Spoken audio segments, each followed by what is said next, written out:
आणि यानंतर आपण थेट जाणार आहोत आळंदीमध्ये। मुख्यमंत्री देवेंद्र फडणवीस आळंदीमध्ये दाखल झालेले आहेत।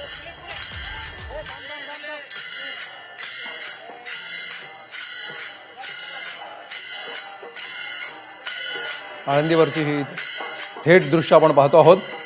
काही वेळापूर्वीच मुख्यमंत्री देवेंद्र फडणवीस आळंदीमध्ये दाखल झालेले आहेत आणि टाळ मृदुंगांच्या गजरामध्ये मुख्यमंत्री फडणवीसांचं स्वागत केलं जात आहे। एका वारकऱ्याच्या वेशामध्ये मुख्यमंत्री या ठिकाणी आलेले आहेत आणि त्यांच्या सोबत महायुतीतले इतरही महत्त्वाचे नेते आपल्याला दिसतात।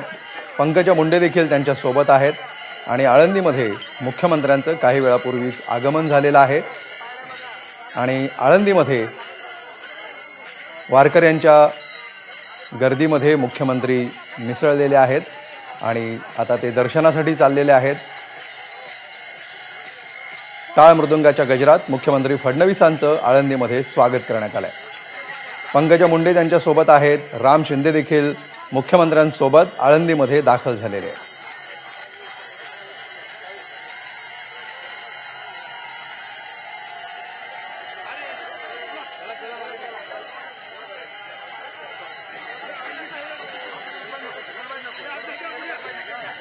या कार्यक्रमामध्ये सध्या 400 वारकरी देखील आहेत आणि या 400 वारकऱ्यांच्या साथीने टाळ मृदुंगाच्या गजरामध्ये मुख्यमंत्री आळंदीला पोहोचलेले आहेत आणि आळंदीमध्ये सध्या मुख्यमंत्री स्वागत स्वीकारतात।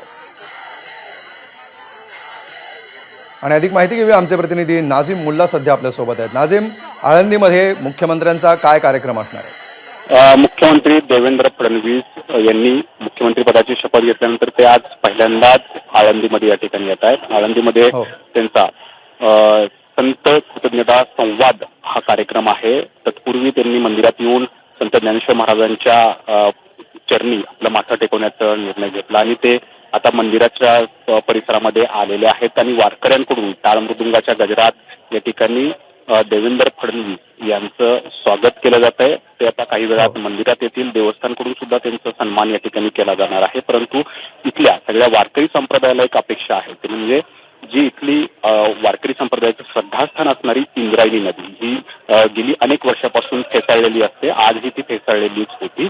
तर आज फडणवीस म्हणजे मुख्यमंत्री या ठिकाणी आले तर ते त्या अनुषंगाने कठोर निर्णय घेतील आणि इंद्रायणीला मोकळा श्वास निर्माण करून देतील अशी एक अपेक्षा आहे। आणि आता फडणवीस जे आहेत ते आता मंदिरामध्ये पोहोचलेले आहेत, ते दर्शन घेतील आणि त्यानंतर त्यांचा जो मुख्य संत कृतज्ञता संवाद मेळावा आहे त्या ठिकाणी मार्गस्थ होणार आहे।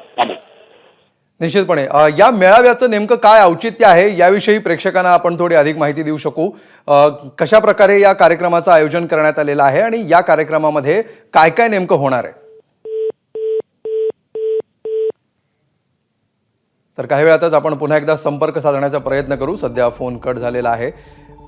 आळंदीमधल्या वारकरी संवाद कार्यक्रमामध्ये मुख्यमंत्री सहभागी होणार आहेत आणि विशेषतः आळंदीबाबतचे जे महत्त्वाचे प्रश्न आहेत त्याच्यावर मुख्यमंत्री काही तोडगा काढतील, त्याच्यावर काही आश्वासनं देतील अशी आळंदीकरांची अपेक्षा आहे। विशेषतः नदीच्या प्रदूषणाचा जो मुद्दा आहे, फेसाळलेल्या नदीचा मुद्दा आहे, या सगळ्यावर मुख्यमंत्री आपल्या भाषणातून काही बोलतात का आणि आळंदीकरांना काही आश्वासनं देतात का, या दृष्टीने काही कठोर पावलं उचलली जातात का, याकडे देखील लक्ष असणार आहे। सध्या 400 वारकऱ्यांच्या साथीने मुख्यमंत्री आळंदीमध्ये पादुकांचं दर्शन घेण्यासाठी, माऊलींच्या पादुकांचं दर्शन घेण्यासाठी चाललेले आहेत आणि मुख्यमंत्र्यांचं जोरदार स्वागत केलं जात आहे। विशेष म्हणजे मुख्यमंत्री पदाची शपथ घेतल्यानंतर पहिल्यांदाच मुख्यमंत्री आळंदीमध्ये दाखल होत आहेत आणि इथून पुढचे काही तास मुख्यमंत्री आळंदीमध्ये असणार आहेत।